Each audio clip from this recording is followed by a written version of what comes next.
F1 बनाया अपन ने किसको, सबसे बड़ी बारंबारता, और सबसे बड़ी बारंबारता कितनी है 23। तो यहाँ F1 का मान अपन 23 लिख देते हैं। और आप देखिए F1 से पहले कितना आया है 21, तो F1 से पहले जो भी बारंबारता आएगी उसको अपन F0 से डिनोट करेंगे। तो F0 का मान हो गया 21। इसी प्रकार अभी अपने को F2 का मान और लेना है, और F2 हमेशा ध्यान रखना सबसे बड़ी बारंबारता के बाद की बारंबारता को बोलते हैं। तो यहाँ अपन F2 लगा देंगे, तो F2 का मान हो जाएगा 14। अब चाहिए, अब सबसे बड़ी बारंबारता जो है उसके सामने जो वर्ग दे रखा है उसी को अपन बहुलक वर्ग बोलते हैं। क्या बोलते हैं, बहुलक वर्ग। और जो बहुलक है वर्ग है वो अपने को दे रखा है 35 से 45, और इसमें जो निम्न सीमा है उसको अपन L बोलते हैं। तो L निम्न सीमा कौन सी है 35 है, तो अपन 35 L का मान लेते हैं। अब इन दोनों में जो अंतर है वो अपना H का मान हो जाएगा। तो 45 और 35 में अगर डिफरेंस देखते हैं तो कितना आ रहा है 10।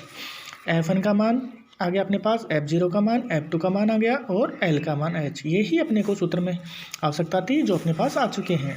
अब 1/, अपन जिस मान की आवश्यकता है वो रखते जाते हैं। जैसे L के मान की आवश्यकता पड़ रही है तो सबसे पहले अपन L का मान लिखेंगे। L का मान कितना है 35, तो मैं ऐसा करता हूँ यहाँ 35 लिख देता हूँ। सूत्र के अनुसार मुझे प्लस लगाना है क्योंकि सूत्र मेरे को दिया हुआ है, तो मैं सूत्र के अनुसार चल रहा हूँ। ये कोष्टक है, मैं कोष्टक लगा दिया। यहाँ देखिए F1 का मान चाहिए, और F1 का मान कितना दे रखा था 23, तो अपन यहाँ 23 लिख देंगे। सूत्र के अनुसार माइनस, तो मैंने माइनस लिख दिया। यहाँ F0 चाहिए, और F0 का मान कितना निकला था प्रश्न के अनुसार 21, तो यहाँ अपन 21 लिख देंगे। यहाँ देखिए F1 को 2 से गुणा, मतलब डबल करके आपको लिखना है। तो F1 का मान कितना है 23, तो 23 का डबल कितना होता है 46, और सूत्र के अनुसार माइनस। फिर से F0 आ गया, और F0 का मान अभी अपन ने कितना लिया था 21, तो एक बार फिर से अपन 21 लिख देते हैं। फिर सूत्र के अनुसार अपने को माइनस लिखना है, मैंने माइनस लिख दिया है। F2, और F2 का मान कितना दे रखा है 14, तो यहाँ 14 लिख दिया। फिर से कोष्टक बंद कर दिया, और सूत्र के अनुसार इंटू H, और H का मान अभी अपन ने लिया था 10। इतना करने के बाद में अपन आगे बढ़ते हैं। 35 ऐसे कैसे उतारेंगे, क्यों, क्योंकि पहले कोष्टक को हल करेंगे। और कोष्टक में ऊपर देखिए 23 में से 21 बाकी हो रहे हैं, और माइनस का चिन्ह का मतलब बाकी होता है। 23 प्लस की संख्या है और 21 माइनस की संख्या है, तो 23 में से 21 कम करेंगे तो यहाँ बच जाते हैं 2। 46 अपन ऐसे कैसे उतारेंगे, दोनों के पास देखो माइनस है, समान चिन्ह हमेशा जुड़ते हैं, तो मैं चिन्ह माइनस चिन्ह कॉमन ले लेता हूँ। अब दोनों संख्या प्लस की हो गई, तो 21 और 14 में जोड़ता हूँ तो मेरे पास यहाँ 35 हो जाते हैं, और इसके बाद में इंटू 10 ऐसे कैसे उतार देता हूँ। मैं कोष्टक जैसे ही खोलूँगा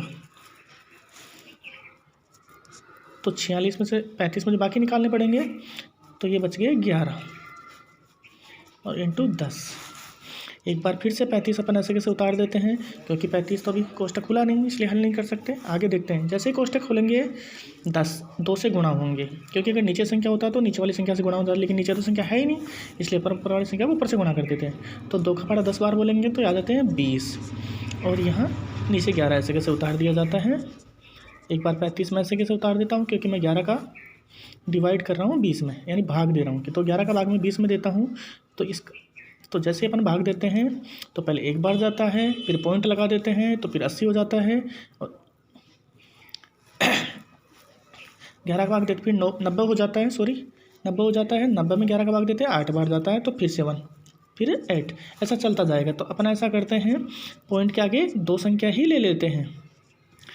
तो अपने को पता है यहाँ 1 है, उसके आगे देखिए 8 आ रहे हैं। अगर 5 या 5 से ज़्यादा आ जाते तो पीछे वाले अंक में एक बढ़ा दिया जाता, मतलब जहाँ 81 नज़र आते हैं वहाँ कितना कर देते हैं 82। अब पॉइंट इधर के आगे अंक है, लेकिन इधर पॉइंट के आगे अंक नहीं है, तो पॉइंट के आगे वाले अंक ऐसे कैसे उतार देते हैं।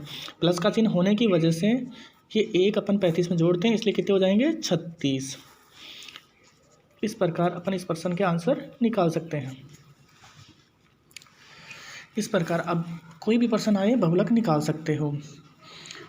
सबसे पहले अपन ने सूत्र लगाया, सूत्र में प्रश्न में मान छाटा, सूत्र में पुट ऑफ किया, उसके अनुसार अपन ने बहुलक का मान निकाल दिया। धन्यवाद।